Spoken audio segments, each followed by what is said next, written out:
Nele está meu bem-querer, escutai-o todos vós.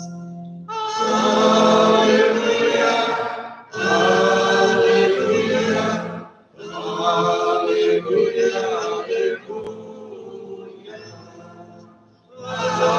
aleluia, aleluia, aleluia. O Senhor esteja convosco. Ele está no meio de nós. Proclamação do Evangelho de Jesus Cristo segundo São Mateus. Naquele tempo, Jesus tomou consigo Pedro, Tiago e João, seu irmão, e os levou a um lugar à parte, sobre uma alta montanha, e foi transfigurado diante deles. O seu rosto brilhou como o sol, e as suas roupas ficaram brancas como a luz. Nisto apareceram-lhes Moisés e Elias, conversando com Jesus. Então Pedro tomou a palavra e disse: Senhor, é bom ficarmos aqui. Se queres, vou fazer aqui 3 tendas, uma para ti, outra para Moisés e outra para Elias.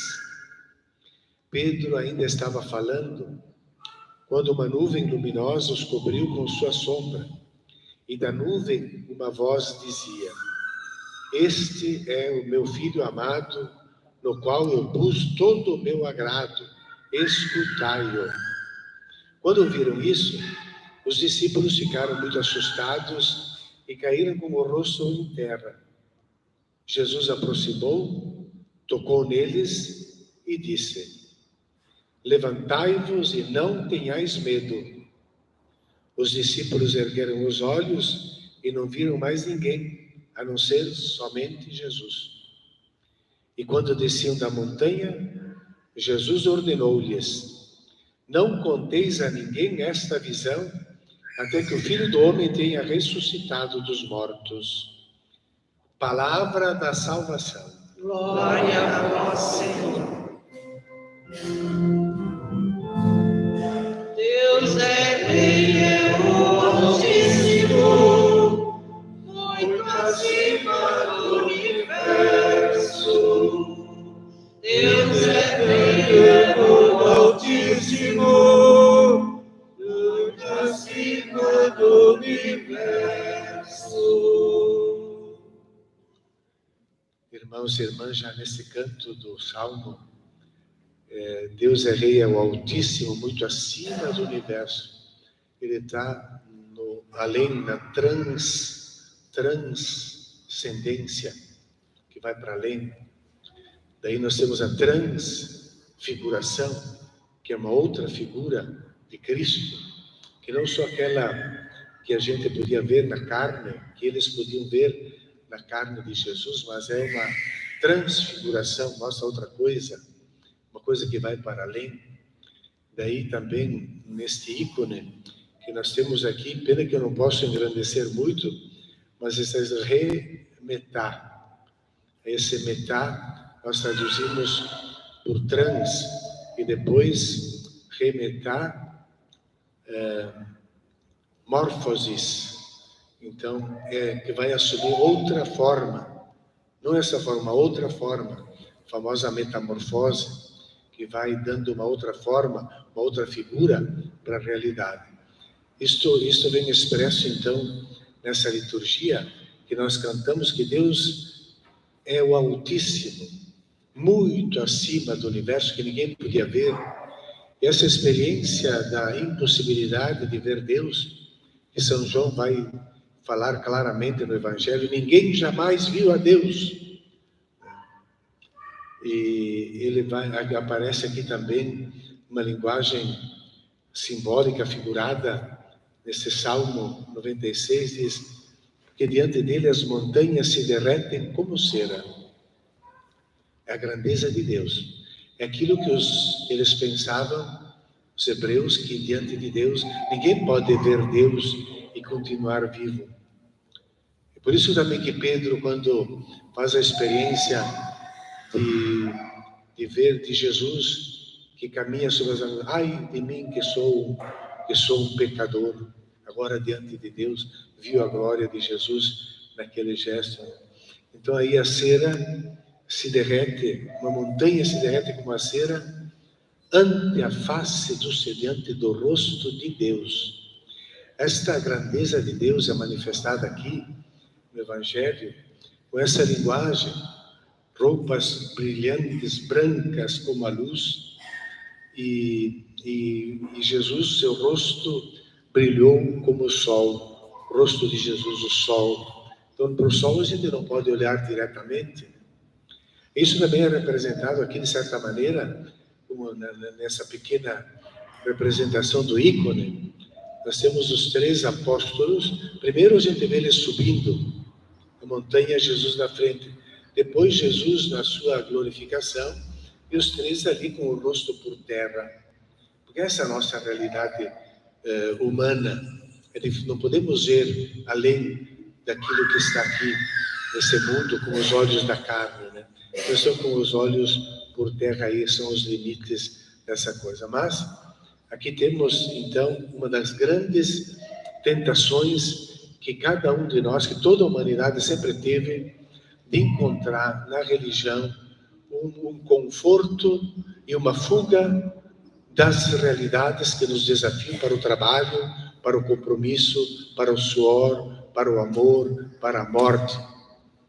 Se fosse possível ter uma religião, então que eu não me incomodo mais com família, com trabalho, com o pobre, com o doente. Que maravilha, né? Essa é a tentação, essa foi a tentação também que Pedro teve. Quero que façamos aqui 3 tendas, porque é a dificuldade de voltar para o dia a dia. Se a religião pudesse nos levar embora dos problemas do mundo, mas continuar aqui, mas sem os problemas. Se pudesse, né?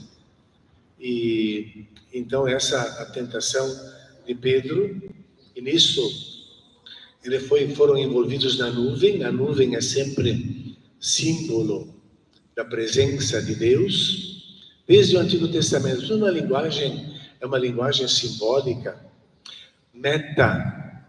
metafórica, metamorfosis, metafórica, é uma linguagem que diz outra coisa.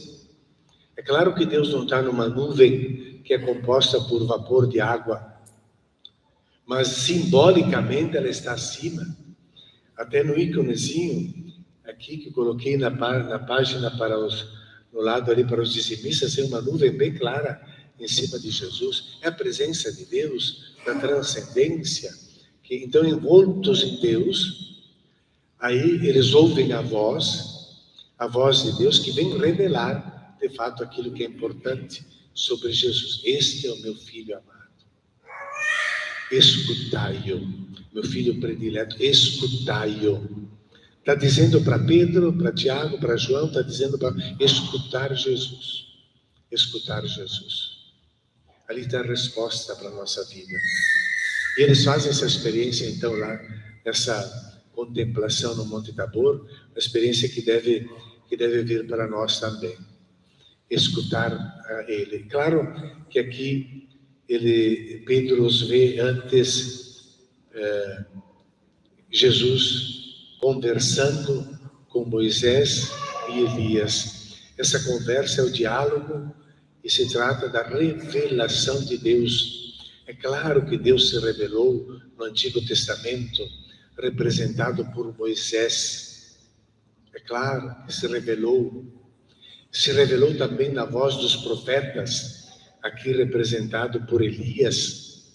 E Elias, que está no lado esquerdo, ele se inclina diante de Jesus, porque eles falavam aquelas profecias que anunciavam que Deus viria para este mundo, que Deus se revelaria para esse mundo. Se inclina dentro da figura de Jesus.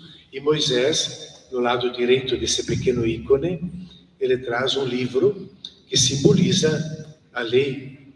Moisés é considerado o autor da lei, aquele que recebeu a lei de Deus, e ele vai como que entregar a lei. Jesus não se pode ver porque o ícone é pequeno, tem na sua mão esquerda um pequeno rolo que significa o Evangelho. Ele é a revelação plena de Deus.